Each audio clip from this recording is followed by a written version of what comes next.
So today we've got a swarm.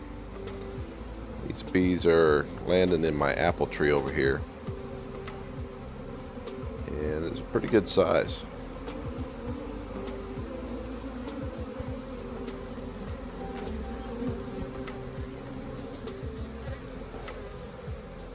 Now I actually know exactly where these bees came from. I did a cutout from a house here a while back and I made a video about it. And they came out of the hive that I put them in. Put the link to the video right up here and you can go back and check it out. Anyway, my daughter decided she wanted to tackle this swarm, so fired up the vac and here she goes. Good size swarm. Stop. Sorry. There's a little hole there now. Is this Dad? Yep, you're doing great.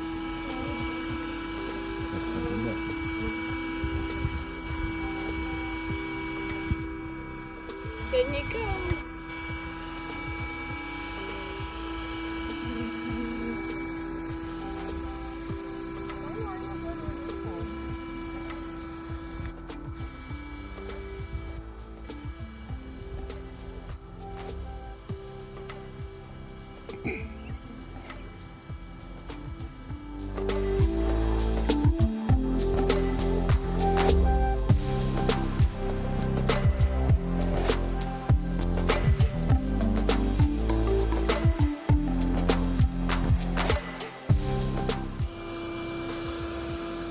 You guys are clogging it.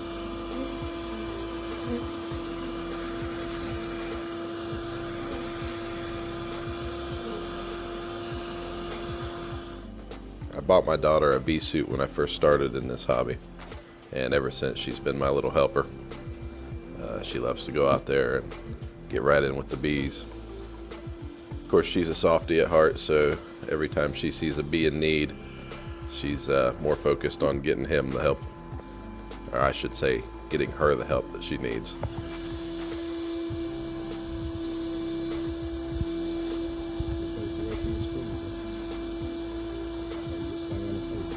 Sorry.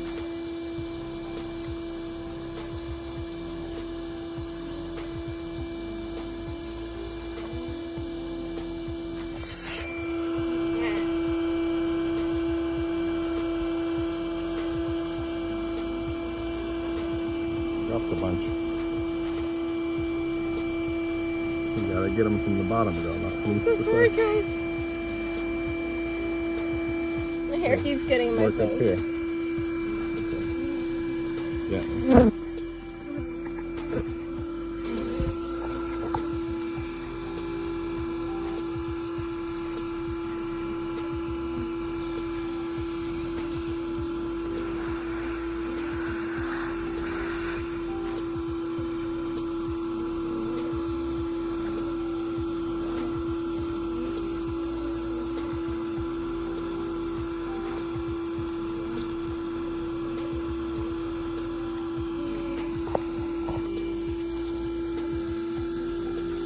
Keep digging right there.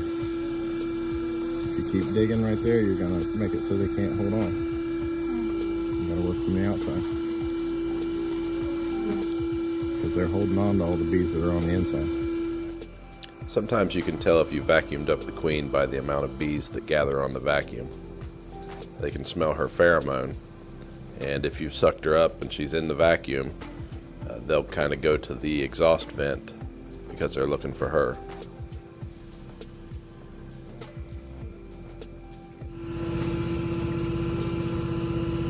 Oh, I'm sorry. I might have switched it.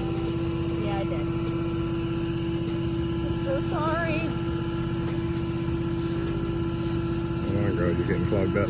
Hey, you're getting clogged up. You gotta tap it every once in a while and get all the bees to go down in it.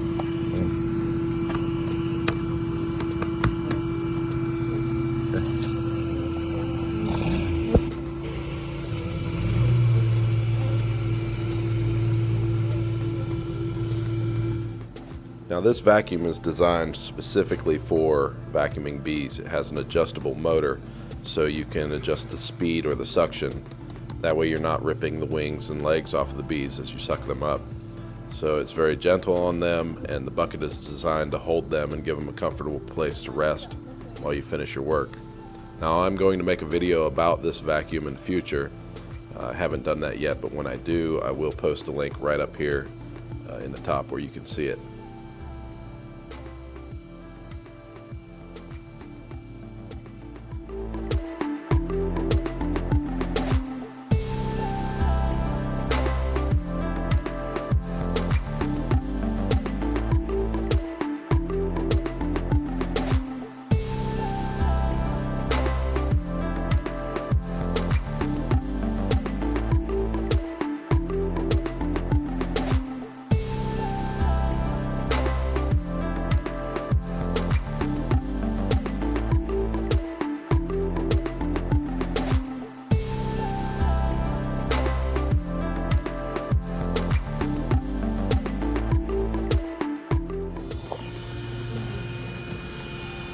A bunch more. You think you got the queen? I don't know. Here, let me see that.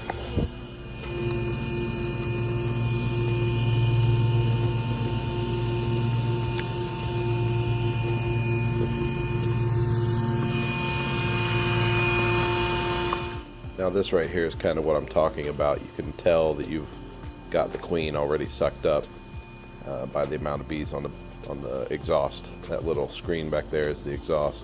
So the bees are trying to find a way to get into her, and to help them get into her, you just suck them up.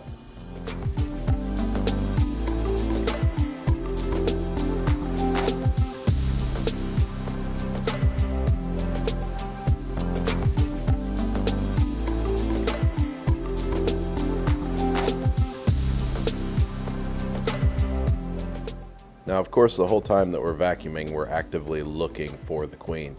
That's the whole point. If you don't catch the queen, then the swarm can decide to leave whatever box you put them in. So if we can catch the queen and put her in some kind of a cage where she can't get out, then the bees are more likely to stay wherever you put them. And you leave her in that cage for a little while, and the bees will kind of adapt to the box and start bringing in resources. Then you can release her and they'll pretty much stay.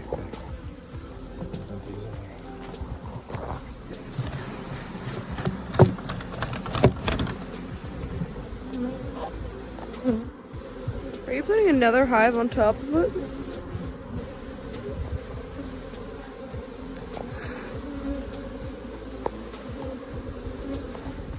So part of the reason that the bees swarmed in the first place is that they ran out of room in their hive.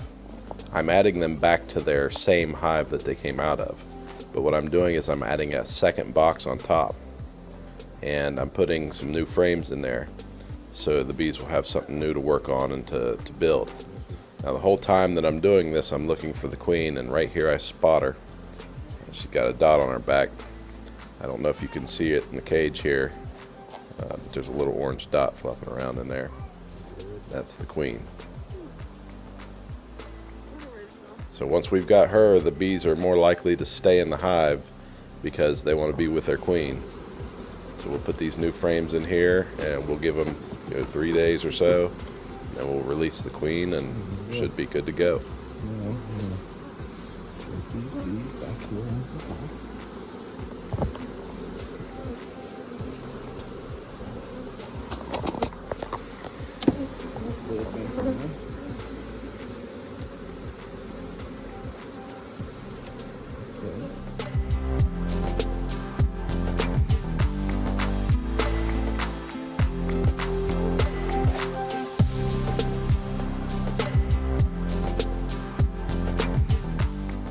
All right, guys, so that pretty much does it. We got the bees all wrapped up and back into their hive. And my little girl, she's a trooper, a real bee wrangler. And she, ever since she was little, she's enjoyed getting out there and working in the bees with me. And it shows. So anyway, you don't have to put the bees back into the original hive. You can make a second hive and set that up and put the bees in that. And then you'll have 2 hives if you want to. But I personally wanted to keep that hive good and strong so that, whenever the honey started pouring in, when the flowers started blooming and stuff, that we would get a better, a potentially better honey harvest from those bees because they're stronger. One of the things though to remember whenever you're adding the bees back into the hive, the bees that stayed in the hive will create queen cells and try to make a new queen to replace the queen that left. Now I've got a video I made about how the queen works and all about the queen, and I'll leave that linked up here in the top so you can check that out. But anyway, if you don't cut those queen cells out of there, when a new queen hatches, you could have fighting. There can only be one queen, so you know they'll fight to the death, and so you could have problems there. And another thing I had to do was put a screen in between the two boxes, because when the swarm left, they're no longer part of that hive. The bees that remained, they are part of that hive. So if you add those bees back, even though they just left, there's potential that they might not, you know, jive, and I want to be sure that there's no problem. So by putting that screen in there, it gives the bees time to acclimate back to each other. They can sense each other through that screen, but they can't, you know, physically interact. So I gave them 2-3 days to get used to each other before I went back and I removed that screen, and then I let the queen out of her cage, and she went back to doing her duties. And I can tell you that video was filmed back in April, May, I think, and this is September. I've went and inspected them here recently, and the same queen is in there, and they're doing great. So this worked really well, and I got some honey off of them this year. So, and they're going to go into winter very strong and be a good colony come next year. So, guys, I hope you liked the video. If you like it, please hit the like button with the thumbs up, and that'll help push this video out to other people. Also, if you like my content, stick around. I've got lots more coming. Just hit subscribe and you'll be notified whenever the next videos drop. All right, guys, thanks for watching. We'll see you on the next one. Bye.